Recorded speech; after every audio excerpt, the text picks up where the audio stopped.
obviously you can't discount the fact that things were said, things happened, that mistrust existed.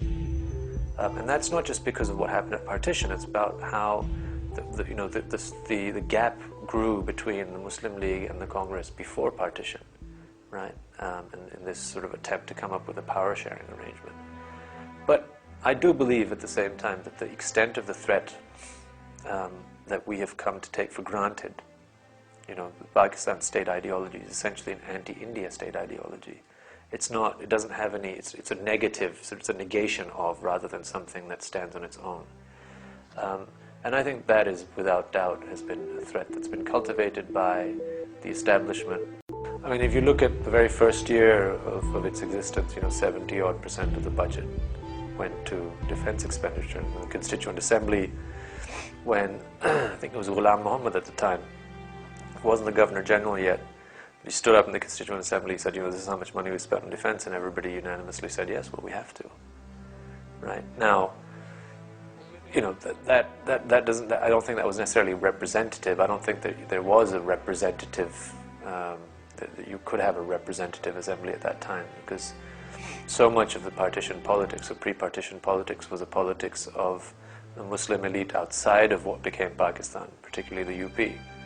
So, this insecurity, I mean, most of those UP guys, whether they be politicians or the administrators who came to essentially take over the reins of the new state, had no real social base in this territory.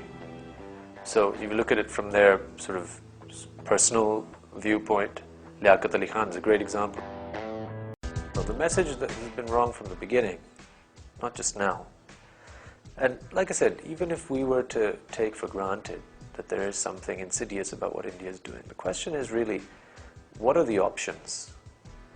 I mean, can Pakistan ever really match India? Is that possible, given how much bigger it is, given how much more territory it has?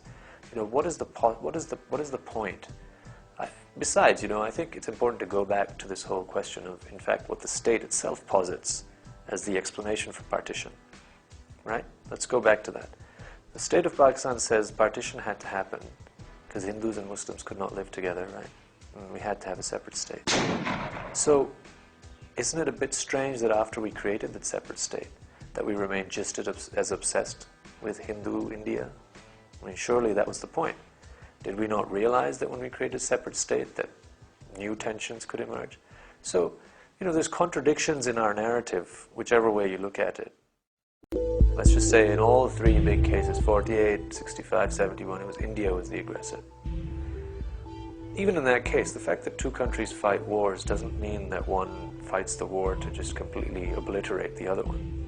Wars of India and China have had border disputes. No one on either side has ever suggested that one country wants to annex the other, right? There's wars fought between territories or states that are adjacent to one another throughout, the post-Second World War period.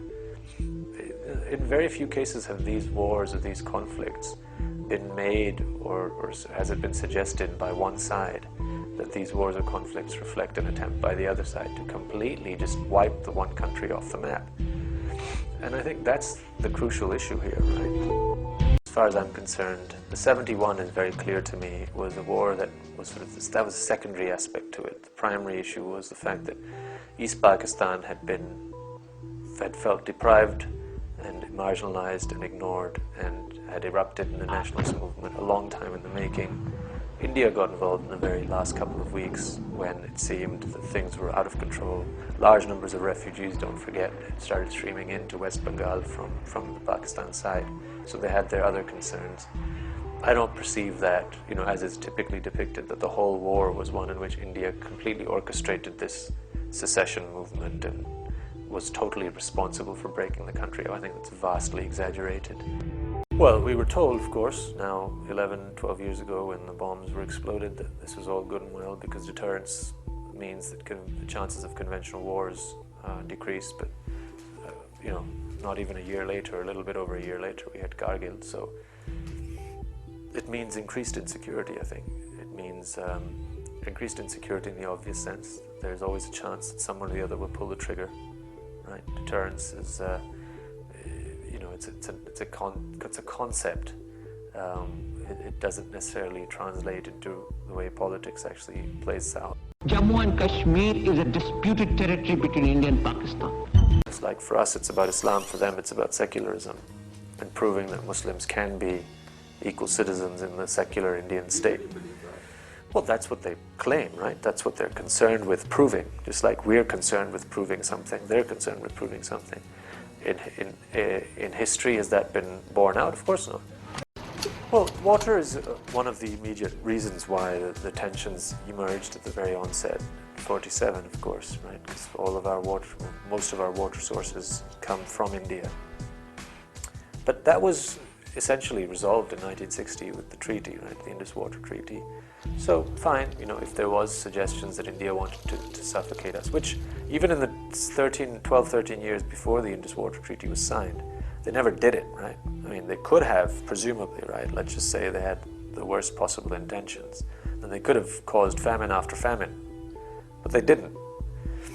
And in 1960 we sat down, as we should do more often, and resolved the issues and said, okay, you do this and we'll get the rest of it. Well, I mean, perhaps that suggests then that the threat on both sides is deeply exaggerated, right? Because the one thing that had to be solved, right, for our agrarian social base to not go completely under was water, and they solved it. So on both sides, that shows that if the will exists, you can make something happen. But if, as I'm suggesting to you, if both establishments are in some ways quite content with this enmity remaining as it is, then everything else is perhaps not essential in that sense, as water was. And water was resolved, and everything else has been allowed to fester, and the sores have opened up. I find it difficult to think that the future could be any worse than it's been already, frankly. I guess the worst case scenario situation could just stay as it is, right? Just remain status quo. But I'm hopeful, I think, that, like I said, I'm hopeful that more and more people, ordinary people, now understand that this enmity with India was probably, or has probably been more harmful to us than beneficial. कोई ऐसा problem नहीं है, हमें कोई फ़र्क महसूस नहीं होता हम कराची में हो या कलकत्ता में।